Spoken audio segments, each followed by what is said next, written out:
So I welcome everyone who's here from both the University of Chicago and the University of Illinois at Chicago. We have an exciting and important session today with two presenters.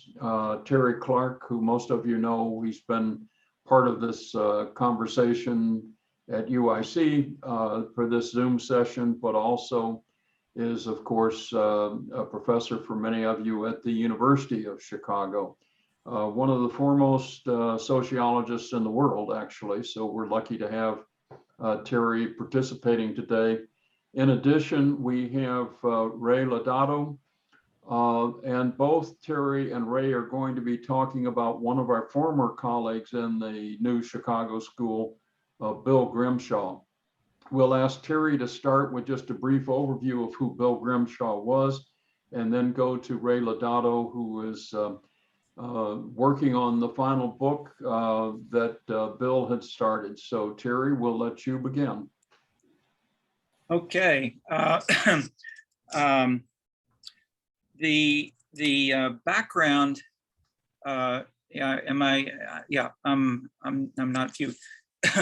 The background is I didn't work closely with Bill for a number of years. I knew about his work. I'd read a bit of several books, but then with the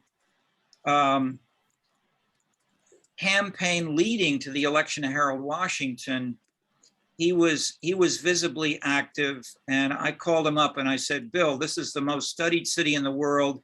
Harold Washington may well win, but in any case, we're going to change everything. This is going to change a lot. And you really ought to do an oral history or some kind of recollection of what's happening. He said, no, Terry, I'm too busy. I'm campaign manager with Jackie, and he hung up. I called him again a month later, and I said, Bill, this is really essential. And he said, he hesitated a second. He said, I'll do it on one condition. I said, what's that? That you do it with me. And I gulped, but I said, well, okay. And so we worked together for, I don't know, 20 years or so, something like that. And at the beginning, it was a wonderful, positive, easygoing, consensual, I won't say always consensual, but it worked well. As we went on and Daley too got elected, Bill got more and more acrimonious, not so much with me, but with Daley, with the city, with the whole situation. And he didn't want to really engage in things that were otherwise. So in the meetings, which Dick and which we had with 15, and when we first taught this course, it was a seminar where everybody was there, and all the faculty were there, and the faculty argued with each other. And Bill was one of the most outspoken, critiquing the Daley machine, the Daley hierarchy, etc., and saying, Harold's got to change all of this. And Harold did.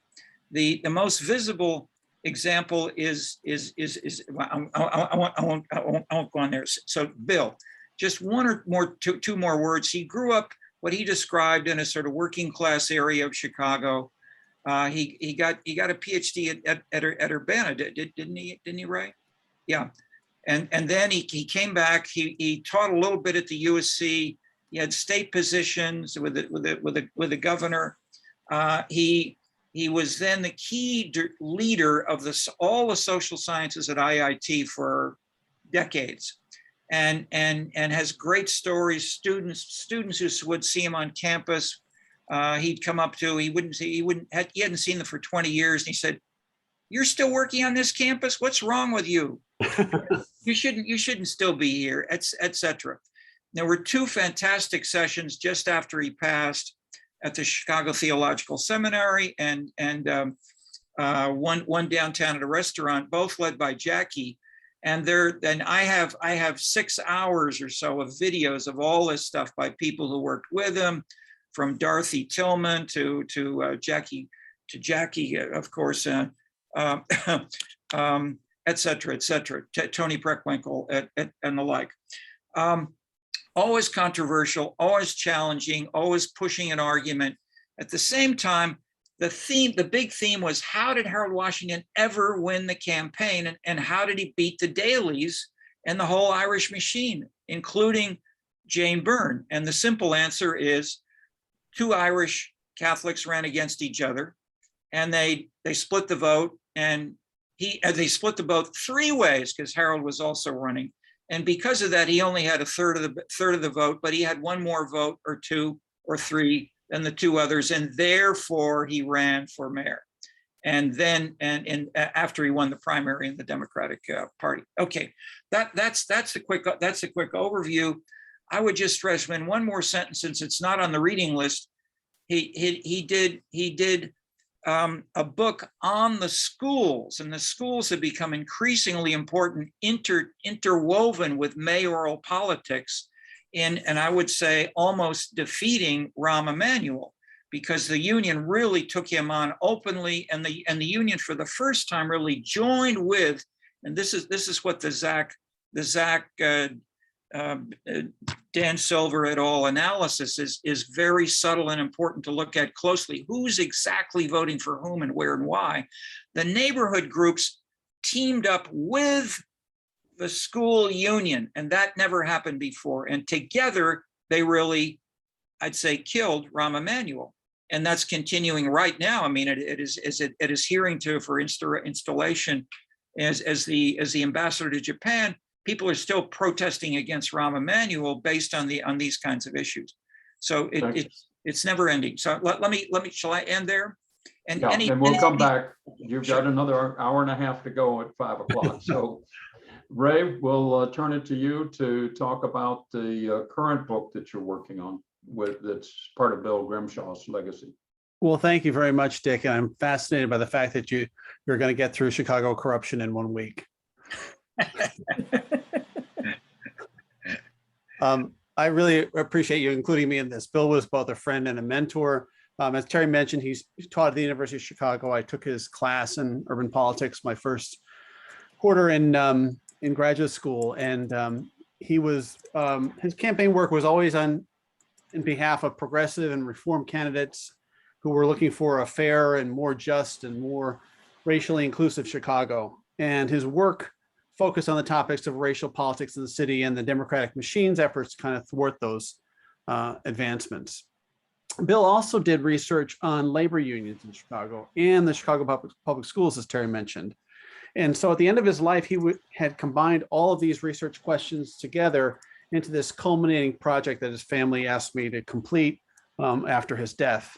So today I'll be presenting the work that Bill did, the first 5 chapters of this book, as well as what I've been working on since, which hopefully is in the same vein of what he would have done.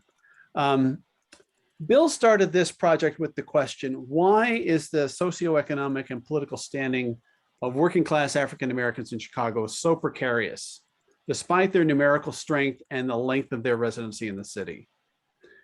Bill started off by looking at 2 competing theories of this phenomenon. First, William Julius Wilson's theory that the loss of working class jobs due to a decrease in manufacturing jobs, they were replaced by jobs in the suburbs or other places that were hard to reach, and the creation of the emphasis on pink collar jobs, which were largely occupied by women, were unavailable to men. That had an effect as well.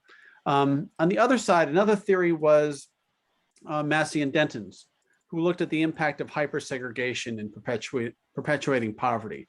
The idea that it was impossible to make economic gains when you didn't see people who were achieving anything because there were opportunities and chances were so constricted, again, by hypersegregation. So Bill offered a third theory, which he called a political theory, and he attributed it to Harold Laswell. Basically, who gets what under what conditions? We're familiar with the question, I'm sure everybody is. He decided that we could try to understand this by looking at institutions that can and have served as vehicles for upward mobility in Chicago. So he chose the Democratic Party, labor unions, the Catholic Church, and the Chicago Public Schools. And he states, and I want to quote from him here, these 4 institutions provided significant numbers of the white working class with upward mobility, elevating a substantial portion into the middle class. So each of them had been ways for groups in Chicago to achieve prosperity and political power. He asked whether those institutions had served that function for African Americans, since the time of the Great Migration at the beginning of the 20th century. So Bill took this big time period, the Great Migration to almost the present, and divided it into 3 eras. The first he called the Pioneer Generation, which constituted the African-American community from the Great Migration to the beginning of the Second World War. The second was the Activist Generation, which went from the post-war period to the post-civil rights era. I kind of chose the date 1972 as the end of that era.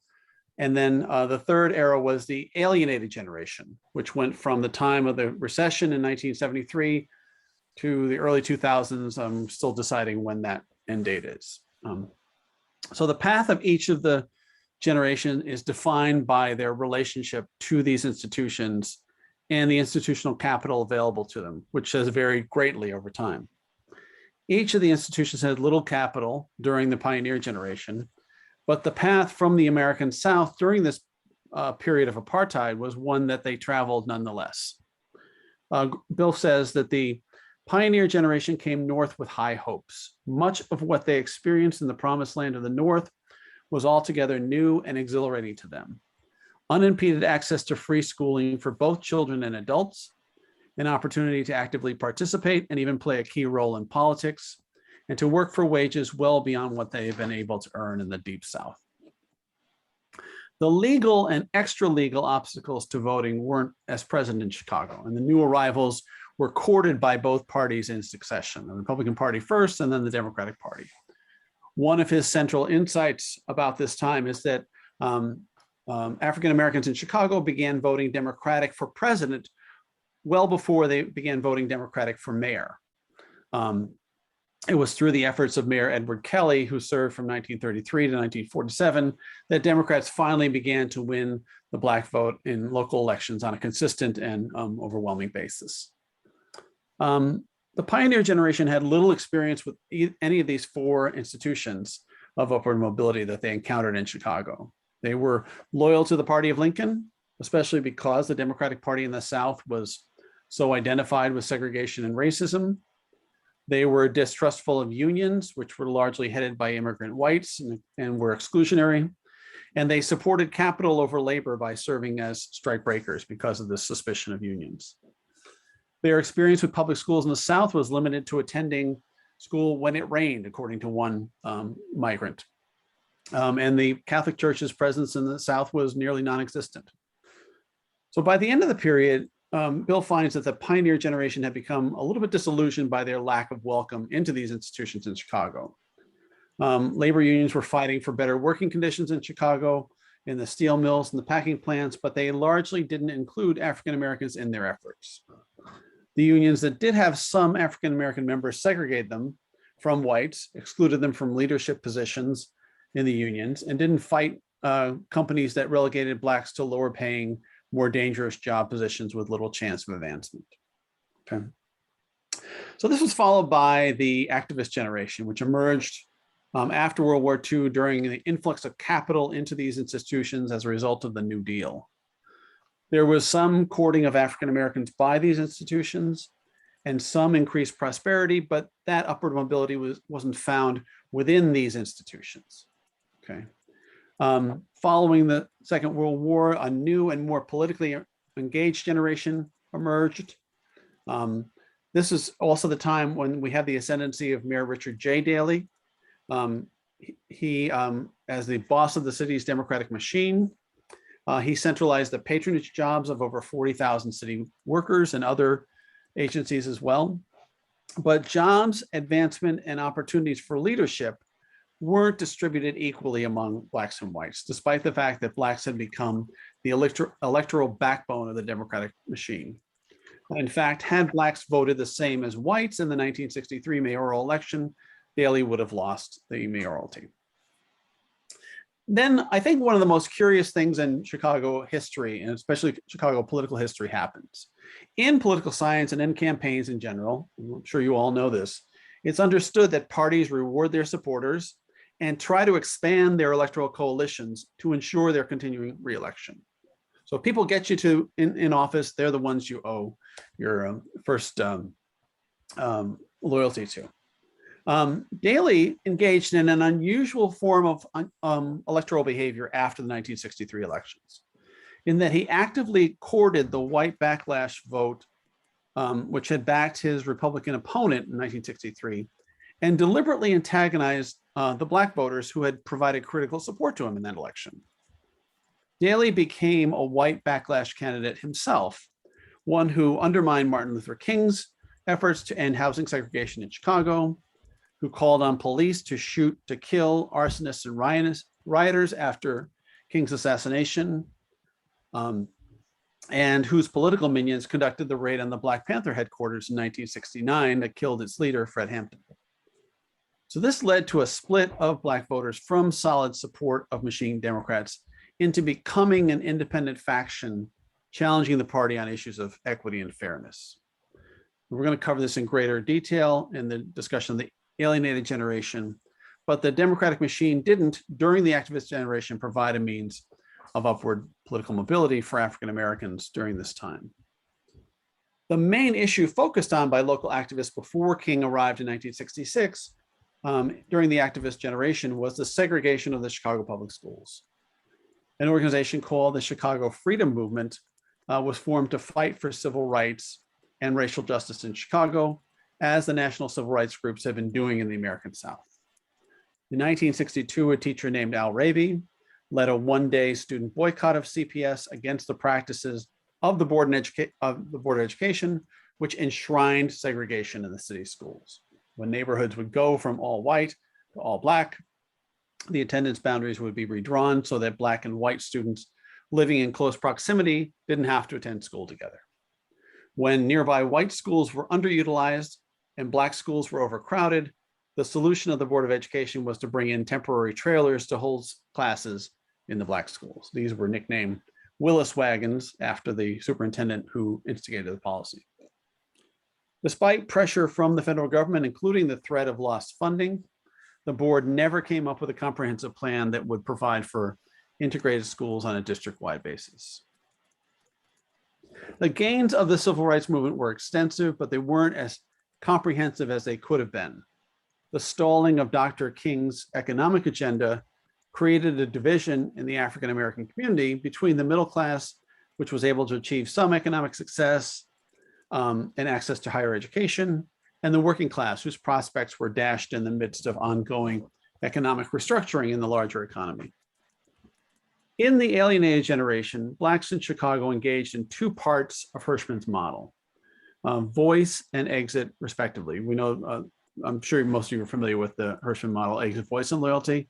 I've taken two parts of that, the voice and exit part, and actually it goes in that order, really, voice and exit, as opposed to the way that Hirschman titles his work. At the beginning of the period, they took part in actions intended to expand their political and economic standing, as well as improve educational outcomes. But the limits that the institutions put in their way thwarted their ability to achieve upward mobility. In the political realm, the repeated attempts to limit Black political influence in the Democratic machine, despite the fact, again, that Blacks represented the base of the Democratic Party locally, led to the development of African Americans as an independent bloc of voters who were critical to the success of anti-machine candidates of any race. Black voters flexed their political muscles first by defeating machine candidates for Cook County State's Attorney and US Senate in 1972. And they were active in the reform candidacies of mayoral candidates William Singer and Richard Newhouse in 1975. 2 years later, they gave Harold Washington 5 awards in the 1977 special election. And they were critical, with 59% of their votes, to Jane Byrne's upset victory in 1979. After Byrne turned her back on their support, similar to the way the first Mayor Daley had done, the influence of African-American voters in Chicago culminated in Washington's election as a liberal reform Democratic mayor in 1983, and as well as his election in 1987. After Washington, this is where Terry and I are going to disagree. I'm going to present Bill's argument that I actually also agree with. After Washington, the machine reconstituted itself under Richard M. Daley, the son of the former mayor, who served from 1989 to 2011. I think if we remove the trappings of what Daley did in office and look at its actual effects, we see that none of these institutions, two of which Daley himself was in charge of, provided opportunities for upward mobility for working class African Americans during this period, and that the blocking of those avenues led to the development of the alienated generation and the exercise of the exit option, which we'll get to.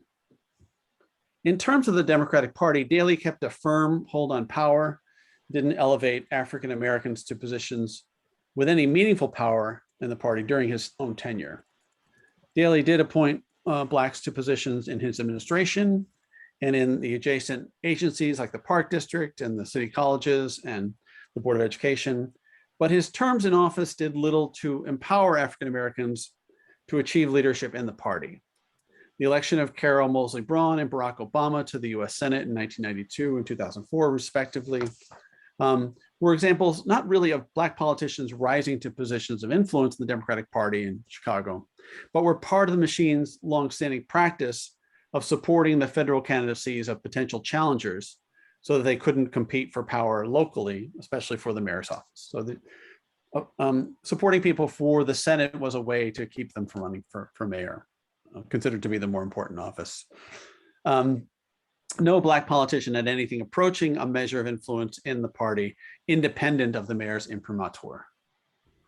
In the economic realm, conditions were, if anything, worse in the alienated generation. At the start of the period, the country suffered a major recession in the early 70s that contributed to the closing of steel mills in and around Chicago and eliminated whatever toehold the African-American working class had in the industrial economy. Despite ongoing legal battles and activism, some of this voice coming through, the mills remained closed, undercut by cheaper foreign steel and automation. The unions serving the mills were, of course, weakened and barely alive, and their openness to the participation of Black workers hadn't improved even prior to their demise. What growth there was in African-American union membership during the alienated generation came in public sector unions.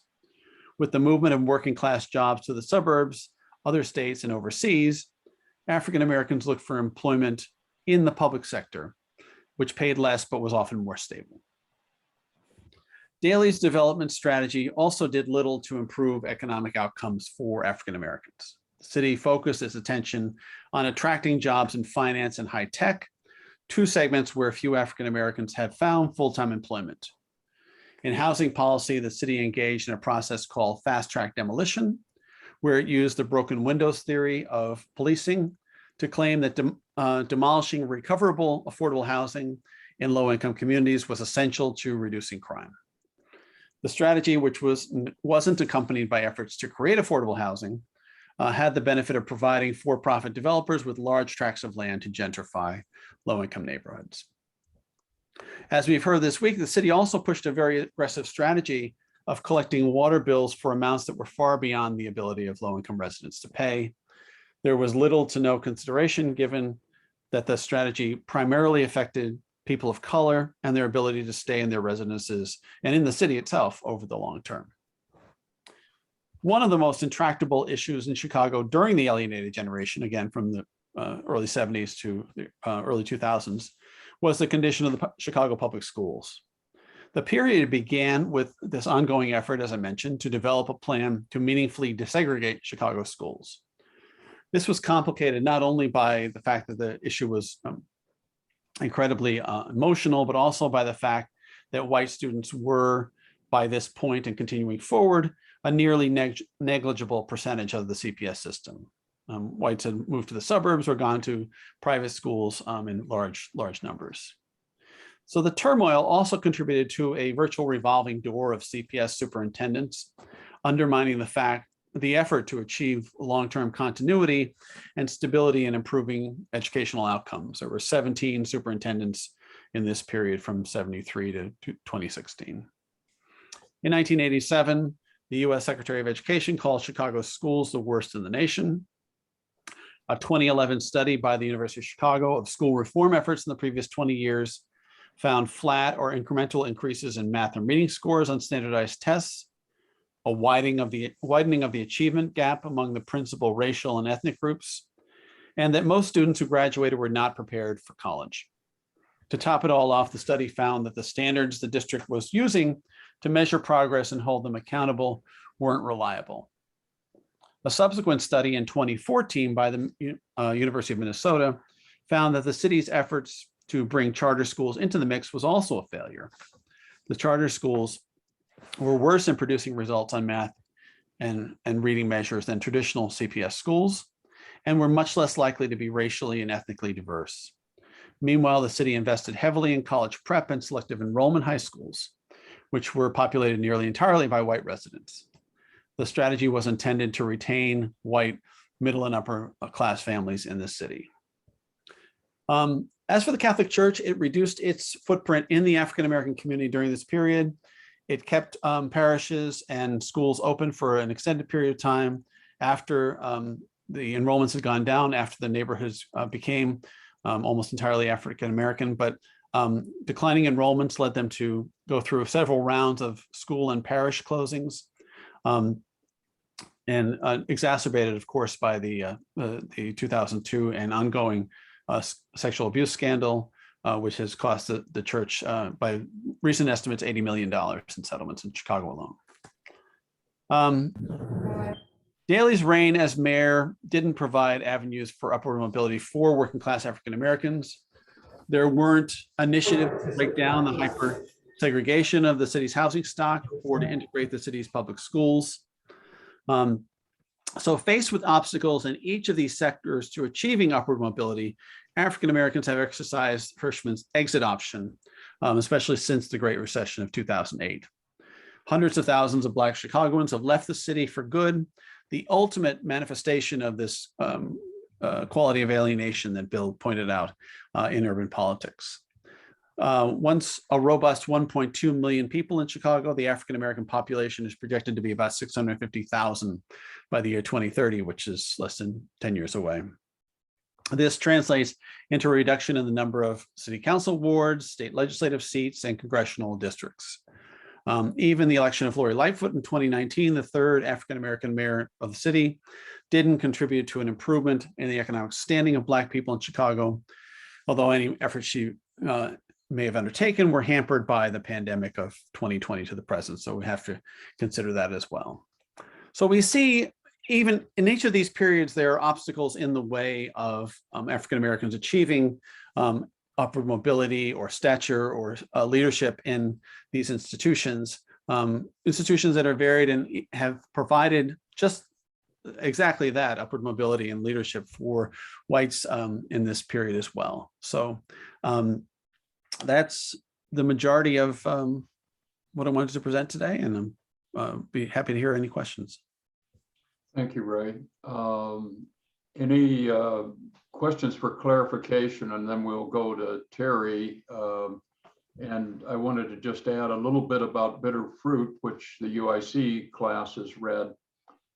Bitter Fruit tells the story of Harold Washington's election, and it compares the Washington administration to the first year or two of the Richard M. Daley administration, showing, so I think there are two main points. Grimshaw's book is a history of the Black political movement in Chicago. He makes particularly the point that Harold Washington's coalition had three components, all under the label reform. So reform for the Lakefront Liberals, the League of Women Voters, and the VGA, Better Government Association, meant good government reform. Reform to the African American and minority communities meant that,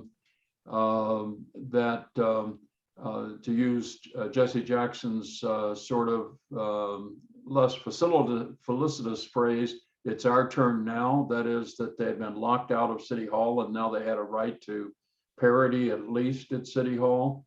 And the third part was community empowerment, the empowerment of neighborhood organizations as a means of reform. So Bill was really seminal in unpacking what were the coalitions behind Harold Washington, And we can talk about the difference and similarities with Lori Lightfoot's coalition.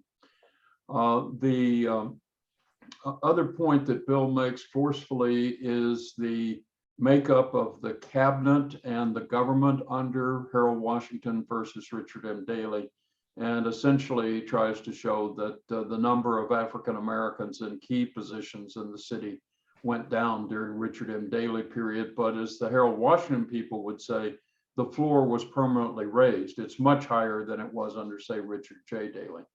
And now we'll turn to Terry, and Terry will take about 25 minutes of your comments and then take a break and come back at that point.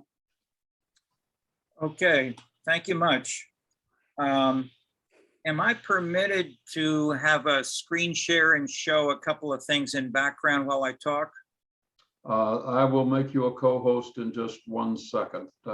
Yeah, I have to be a co-host to do that. Okay. Yeah, so give me 1 second. You are now a co-host, so you can share your screen. Okay, let me see if I can get this to work. Okay, now this is 3, 2, 1. Well, yeah, this is. So if you click share screen at the bottom, and then you should be able to choose from your computer which screen you want to share. Yeah, I just got a couple of windows open here. I'm trying to get the right one.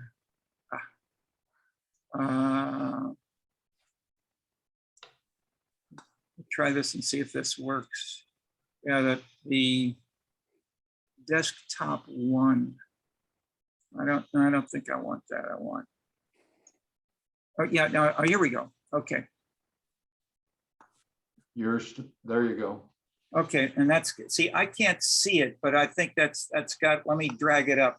This has got the chapter 1 introduction, trees and row violins, right? Yes. Mm-hmm. Okay, that's great. All right, this is what I want as background. That is, congratulations and thanks to Ray. I mean, you eloquently summarized what Bill has said more eloquently than Bill himself. he built in a lot more, you know, no damn Daley, we're gonna let him have it, and so forth. And so we started the whole project to try to see, you know, how did he ever get that one vote? And then after he took office, how did he manage and govern the city?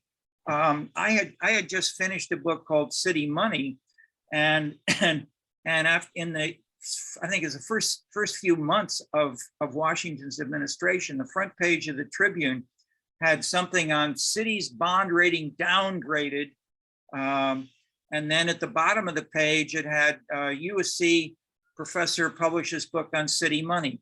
That was on the weekend. I got a phone call on Monday from City Hall and said Mayor Washington would like to talk to you, or how can he get a copy of your book? And so how should we get it to him? And so just a second. So he came on the line and said, can you come to my apartment tonight? I said, okay, fine. So I came to his kitchen in Hyde Park. He was getting his hair cut, and we talked for over an hour. I left him 2 books. This is the middle of council wars.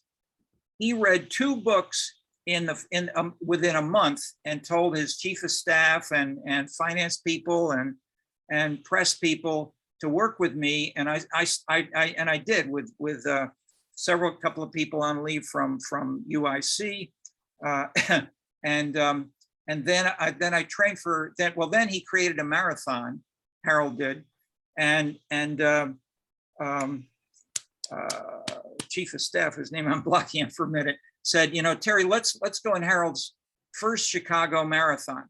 And I said, I can't run more than 5 miles. So, well, neither can I, but let's train together. And I said, what time? He said, well, I have breakfast meetings 7 days a week, except for Sunday. How about 4:30 a.m. on Sunday morning? I'm a night person. I often had 0 sleep or 1 to 2 hours. We would then start running from 75th Street or so, where he was, up the lakefront, and we would stop every few hundred feet because lots of African-American leaders of the Washington administration were walking, stretching, working out, and conferring on the politics of what to do next. that was the most fascinating part of talking with them and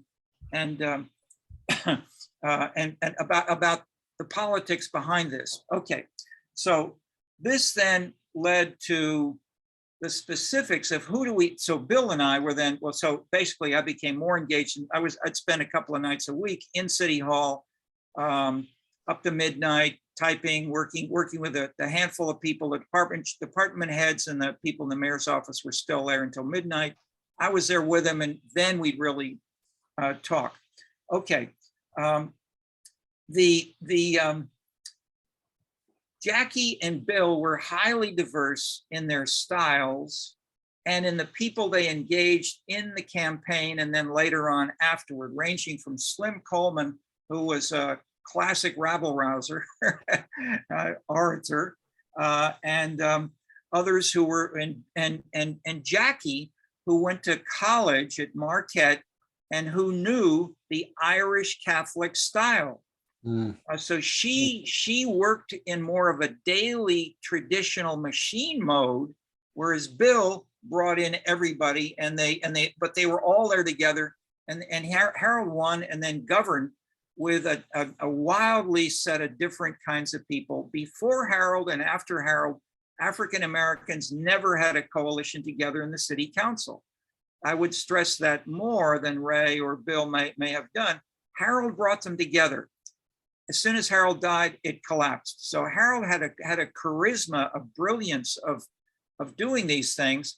And the speeches by Bill included, and this is something which I'll stress more, this is Dick Simpson's book title, theme, not title, but wasn't stressed, I would say, enough by Bill and by Ray. I'm not disagreeing so much here as saying that Bill is the issue. Harold's father worked as a machine precinct captain organizer. Harold himself ran twice for mayor and failed with less than 1% of the vote. He ran as a machine candidate. During the campaign, when he was finally brought in by Dorothy Tillman, Jesse Jackson, and the Grimshaws, Harold was not running as a reformer. In the North Side, a few months that when he was campaigning, he gave a speech and mentioned the word reform and said something about it, and the crowd applauded. And he said to Bill afterward, "Hey, what's this reform thing that they were so interested in?" And so Bill said, "Well, we can talk about that if you want." I said, "Oh yeah, let's put it into my next speech. Let's really do that stuff."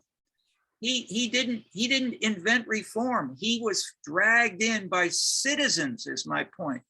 Okay, so my basic point is not to disagree with anything Ray said. What you said was brilliantly done, etc. But to say inside Chicago, we have had in the late 20th century, two kinds of dynamics going on simultaneously. One is the continuation of the old with the institutions you very well described. And I really disagree with almost nothing that you said per se. What I would simply do is say we need to add what else was changing. And the big story I'll put in one picture here is on my page. Drag it down to page 56 here. This should be online for people who want to look for it. 56. And that this is the oral history that Bill and I then interviewed, and we got over 1,000 pages of interviews, fascinating stuff, and that's the core of the book. So this is my, without Bill's, interpretation of as we gradually moved apart over the years. So just look at this. The percentage of the workforce in manufacturing services from 1969 to 1996. Bill is mostly talking about manufacturing. I'm talking about both manufacturing and services. Okay, services are very narrow. That's a loose label for all kinds of stuff, from McDonald's jobs to high tech, to computer programming, to Google with its new building here, all sorts of things. Each of these are going on, but they have partially conflicting dynamics And if we are in this course focusing on mayors, we need to say where and how do the mayors incorporate each of these, in which neighborhoods, with which aldermen, because the aldermen are fighting in the alderman change, and having worked with okay, all right. So that's the big simple point. Not that anything Ray said, building on this is wrong, but it's incomplete. And as this is about Chicago, not only African Americans, and not only those theories which are overstated because they overgeneralize. And that here I'm not disagreeing so much with Bill as with my colleagues who he cited, especially Denton and Bill Wilson, who changed over time as well. Okay, so big point one.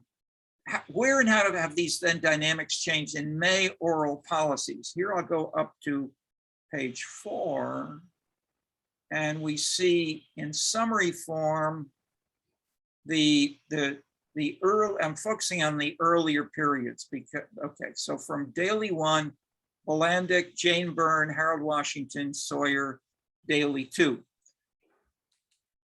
Daley 1, and so just look at the headings and you see what I'm doing is bringing in here classic components of political science and urban politics and showing how Chicago changed.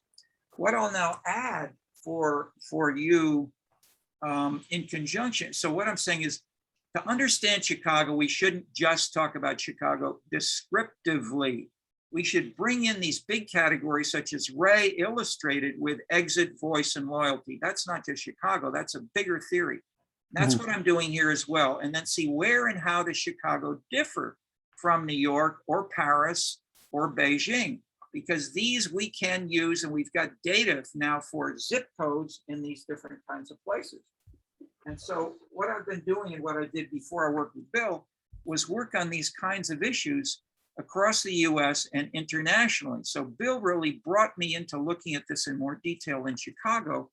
But what Dick has criticized me for is not publishing the Chicago enough separately and fast enough. Bill did more of that. And we've got it on websites, but it keeps changing, as we see with Laurie Lightfoot. I mean, my God, what happened, etc. So I'll simply, let's see, show one more here, which scroll down here on the festivals, parks and festivals. I'll skip that. And I'll get to parks as page 13. All right. The parks of Chicago are huge and major. They have become major drivers and become recognized as an economic development driver, not in the big fat institutions like the Democratic Party. But these are bottom-up driven institutions of citizens showing up. And look at the millions of people who go to Navy Pier, 7 million. This is in 1999. This is partially updated, but this is not here. Okay, 7 million. How many people visited the Grand Canyon in the same year? 5 million.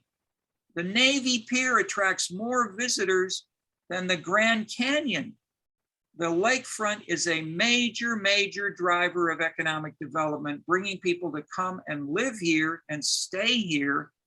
And they are not all African Americans. African Americans have been declining as a proportion of the city's population. And we have more people that the Chicago Tribune editorial folks started calling yuppies. Okay, yuppies, what are yuppies is still unclear. It's okay. But my point is, this is not just yuppies. These are also people who go to Navy Pier and who go to these festivals. They started as basically ethnic festivals. So we had gospel, we had rock, but we had 4 or 5 different types of distinctly African-American music. And African-American music, I've lived in Bronzeville the whole time I've lived in Chicago, never in Hyde Park. And the biggest thing I see is diversity among African Americans. Bill doesn't play that up, but the diversity which were there in the campaign and then afterward and among the citizens and the voters of African Americans is dramatic, but it's not on front page of a lot of the press. Okay, attendance at the festivals here: Air and Water Show, Taste of Chicago, Blues Festival, Venetian Night, Jazz, Country Music, Latin Music, Gospel. Okay, so these were initially Celtic festival. These were ethnically driven. They became less so, and so Lollapalooza now is not ethnically linked.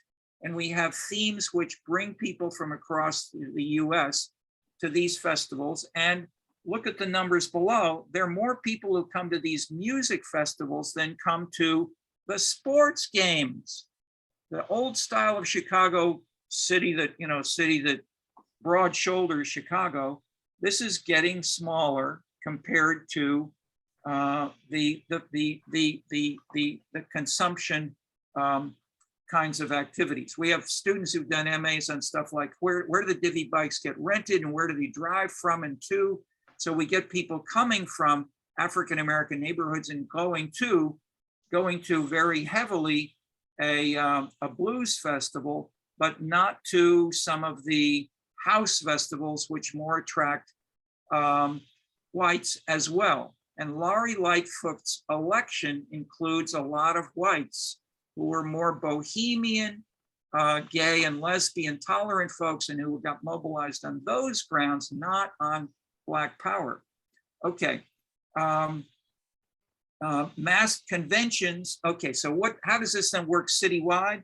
If you knock on the door of City Hall after 1993-94, I had okay, 93, Daley said when his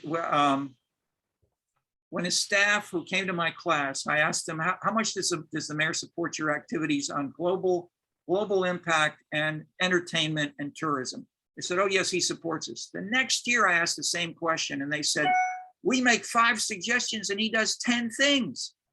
Daley embraced entertainment as an economic driver, along with being a political compromise. That's my original contribution in this introduction. So I showed that going mayor by mayor, but Daley too inherited, this is where I disagree with Bill and by simply omission with Ray. Daley inherited the city of the Beirut on the Lake image. His solution was not to go to each ethnic group and say, let's have a coalition among you. Instead, he brought in a totally new issue, which was lakefront festivals. That's why I'm playing these up, because this was a new driver of the economy and a political solution to the ethnic antagonism and killing off. And of course, the Irish, they had what, 6-7% of the population. If you just have the Irish voting for the Irish, the Daleys would be out in a day. The Irish did so well because they had for years figured out ways of doing things like this. And so Daley too, and this is where, again, Ray may have heard me say this, Daley too followed Harold Washington's policies more than his own father's when you look at the public statements. So he would say, no, Daley won. Why'd you give those contracts to your son's insurance firm? It's a father's duty to help his sons. He embraced patronage and clientelism openly, what I called in the paper, the Irish ethic of spirit and the spirit of patronage. Okay, Harold Washington did the opposite. That is, after he learned from Bill what reform was, and he learned from governing, and he learned and he implemented a lot of it. But Daley too saw it succeed, and Daley too said, okay, I'm doing the same thing. I'm not gonna just, yes, I'll wear the same dark blue suits, I'll speak the same Chicago public school English, but I'm gonna do Harold's politics.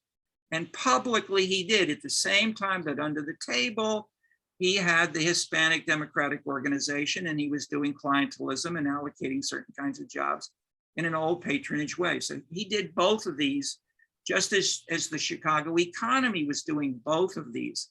But it's a mistake to leave out, and that's why I have this table 1.3.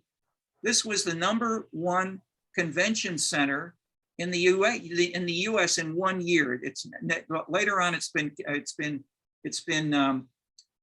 superseded in part by Orlando and Las Vegas. So it goes up and down over time.